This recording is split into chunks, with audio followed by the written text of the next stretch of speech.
আসসালামু আলাইকুম। সমস্যাটি অবশ্যই দেখছেন, ব্যাটারিগুলো চার্জে লাগাইলে আবার চার্জ দেখাচ্ছে 71, আবার অন করেন দেখাচ্ছে ব্যাটারি ল। এই সমস্যাটি কোথায় থেকে সমাধান করা যায়, কিভাবে সমাধান করা যায়, এটি আপনাদের দেখানোর চেষ্টা করবো ইনশাল্লাহ।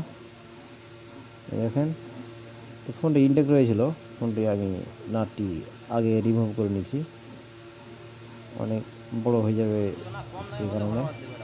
ব্যাটারির মাথাটি আমরা আগে আলগা করে উঠাই নিলাম। এই যে রেস্টেন্টটি রয়েছে, এই রেস্টেন্টটির অনেক কাজ, এইটির কারণেই এই সমস্যাটি হয়ে থাকে। তো এটি আমরা ডাইরেক্ট করে দিলাম, এই সমস্যার সমাধান হয়ে যাবে ইনশাল্লাহ। আমি এই কাজটি অনেক ফোনে করছি, এই সমস্যার সমাধান হয়ে গেছে ইনশাল্লাহ। ভালো থাকবেন, ধন্যবাদ।